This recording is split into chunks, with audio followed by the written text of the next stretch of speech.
യോനാൻ്റെ character വളരെ experienced ആയിട്ടുള്ള പോലീസിൽ വർഷങ്ങളായിട്ട് വർക്ക് ചെയ്ത് തഴക്കവും പഴക്കമൊക്കെ വന്നിട്ടുള്ള ഒരു കഥാപാത്രമാണ്. അപ്പോൾ അതിൻ്റെ എക്സ്പീരിയൻസ് അയാൾക്ക് എല്ലാ ഘട്ടത്തിലും ഉണ്ട്.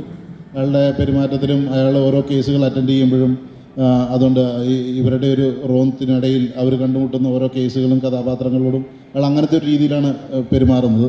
ഷാഹി എന്നോട് ഇതിൻ്റെ ക്യാരക്ടറിൻ്റെ ഡീറ്റെയിലിനെ കുറിച്ച് പറഞ്ഞപ്പം അയാൾ പറഞ്ഞ ഇയാൾക്കൊരു ക്യാരക്ടർ ഇല്ല എന്നാണ് പറഞ്ഞത്. ഇയാൾ ഓരോ സിറ്റുവേഷൻ അനുസരിച്ച് മാറിക്കൊണ്ടിരിക്കുന്ന ഒരാളാണ്. ഇപ്പം ഓരോ മുമ്പിൽ നിൽക്കുന്ന ആൾ ആരാണെന്ന് നോക്കിയിട്ട് അയാൾക്കനുസരിച്ചായിരിക്കും ഇയാളുടെ സ്വഭാവം ആ നിമിഷത്തിൽ രൂപപ്പെടുക. അങ്ങനത്തെ ഒരു കഥാപാത്രമാണ്. അങ്ങനെ അത്രയും വേരിയേഷൻസും വേവ്സും ഉള്ളൊരു ക്യാരക്ടറാണ്. ഇതായിരുന്നു എൻ്റെ ഒരു ക്യാരക്ടർ. എന്നാൽ റോഷൻ കുറച്ചുകൂടെ എക്സ്പീരിയൻസ്ഡ് പുതിയതായിട്ട് ജോയിൻ ചെയ്തിട്ടുള്ള ആളാണ്. അപ്പോൾ അങ്ങനെ ചെറിയ റാഗിങ്ങുകളും ചെറിയ കോൺഫ്ലിക്റ്റുകളൊക്കെ ഉണ്ട്. പക്ഷേ എന്നാലും ഈ കഥാപാത്രങ്ങൾ ഒരുമിച്ച് ഒരു ക്രൈസിസിനെ ഫേസ് ചെയ്യാൻ വേണ്ടി മുമ്പോട്ട് പോകുന്ന പോലെയാണ് സിനിമയിലുള്ളത്. ഇതൊരു ഭയങ്കര ഇൻട്രസ്റ്റിംഗ് ആയിട്ടുള്ള കോവർക്കിംഗ് ആയിരുന്നു, പ്രത്യേകിച്ച് റോഷനുമായിട്ട്. ആസ് എ ആക്ടർ റോഷൻ ഭയങ്കര ഡെഡിക്കേറ്റഡ് ആയിരുന്നു. ഭയങ്കര എന്നാ ഒരുമിച്ച് വർക്ക് ചെയ്യുമ്പോഴുള്ള സുഖം ഭയങ്കര അടിപൊളിയായിരുന്നു. Okay, thank you sir.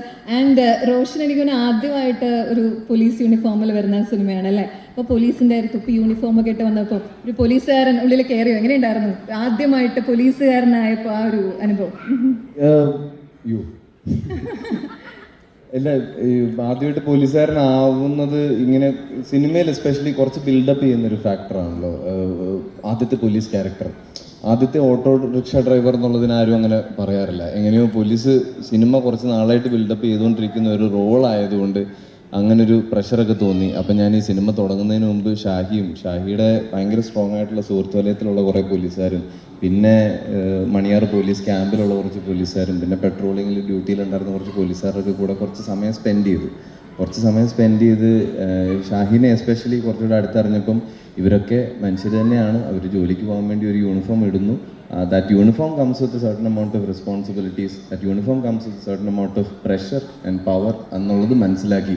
അപ്പോൾ ആ പേടി അങ്ങ് മാറിക്കിട്ടി. പിന്നെ ഇതിനകത്ത് അങ്ങനെ നെഞ്ചു വിരിച്ച് വലിയ പോലീസുകാരനായിട്ട് നടക്കേണ്ട ആളാണ്. ഇന്നത് പുതിയൊരു പയ്യനാവും, ജസ്റ്റ് പണിയെടുത്ത് തുടങ്ങിയിട്ടേ ഉള്ളൂ, ഓരോ ദിവസവും പഠിച്ചുകൊണ്ടിരിക്കുന്ന ഒരാളാണ്. ഓക്കെ, അതുപോലെ എനിക്ക് തോന്നുന്നു റോഷൻ ഒരു മലയാള സിനിമ ചെറിയൊരു ബ്രേക്കിന് ശേഷം, ഒരു ഏകദേശം 1 ഇയറിൻ്റെ ഒരു ഗ്യാപ്പിന് ശേഷമല്ല ഈ ഒരു സിനിമ വരുന്നത്. അപ്പോൾ റോഷൻ തീർച്ചയായിട്ടും എല്ലാ മൂവീസും വളരെ ദിന്നാദ് എന്ന ക്യാരക്ടർ, എന്തുകൊണ്ട് ഈ മൂവി?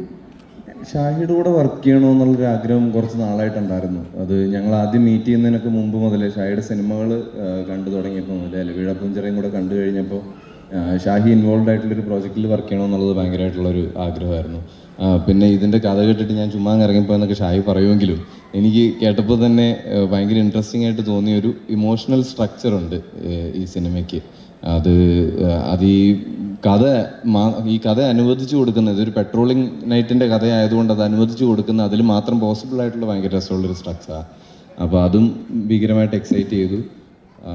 അതുകൊണ്ടൊക്കെ തന്നെ അത് ചെയ്യണം എന്ന് തോന്നി. പിന്നെ ഷാഹി ഏകദേശം 2 കൊല്ലം മുമ്പ് എൻ്റെ അടുത്ത് ഈ കഥ പറയുമ്പോൾ ഒരുപാട് പ്രോജക്റ്റുകൾ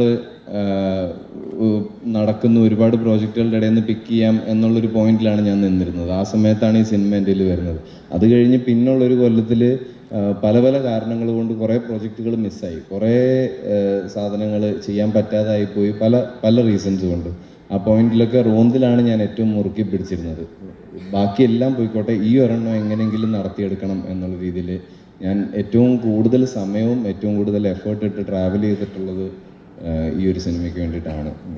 ഞങ്ങൾ ആദ്യം മൂത്തോനിൽ വർക്ക് ചെയ്തപ്പോൾ എനിക്ക് വളരെ കുറച്ച് സമയം ദിലീഷേൻ്റെ കൂടെ മൂത്തോനിൽ സീനിൽ വർക്ക് ചെയ്യാനുണ്ടായിരുന്നുള്ളൂ. അപ്പോൾ അതിലൊരു സീൻ കഴിഞ്ഞ് ഞാൻ ഗീതുവിൻ്റെ അടുത്ത് പറഞ്ഞു. പിന്നെ മൂത്തോൻ്റെ എഡിറ്റ് കണ്ടു കഴിഞ്ഞപ്പോഴത്തേക്കിന് ഞാൻ അന്ന് ദിലീഷ് പോത്തൻ എന്ന് പറയുന്ന ആക്ടറെ നമ്മളത്ര കാര്യമായിട്ട് ഡിസ്കവർ ചെയ്ത് തുടങ്ങിയിട്ടില്ല. മലയാളം ഓഡിയൻസിലെല്ലാവരും സംവിധായകൻ ദിലീഷ് പോത്തൻ ഇപ്പം കുറച്ചൊക്കെ അഭിനയിക്കുന്നുണ്ട്, കുറച്ച് സിനിമകളിൽ വരുന്നുണ്ട് എന്നുള്ള ഫേസിലാണ് മൂത്തോൻ്റെ എഡിറ്റൊക്കെ ഞാൻ കാണുന്നത്. അപ്പോൾ അന്ന് ഞാൻ ഗീതുവിൻ്റെ അടുത്ത് പറഞ്ഞു, ദിലീഷേട്ടൻ ഭയങ്കര രസമായിട്ടുണ്ടല്ലോ ഈ പടത്തിൽ, അതിൽ 2 കാലഘട്ടമുണ്ട്, അതിൽ കൊണ്ടുവന്നിരിക്കുന്ന ട്രാൻസ്ഫോർമേഷനൊക്കെ ഭയങ്കര മെച്യൂർ ആയിട്ടുള്ളൊരു ആക്ടർ ചെയ്യുന്ന, നമ്മളെ ഇൻസ്പയർ ചെയ്യുന്ന ലെവൽ വർക്കായിരുന്നു. അതുപോലെ ഇതിൽ ദിലീഷേട്ടനാണ് യോനാൻ്റെ ക്യാരക്ടർ ചെയ്യാൻ പോകുന്നതെന്ന്, അല്ലെങ്കിൽ അങ്ങനെ ഒരു സാധ്യത ഉണ്ട്. ദിലീഷേട്ടനെ കാണാൻ ഒരുമിച്ചാണ് ഞാൻ ഷാഹിയൊക്കെ പോകുന്നത്.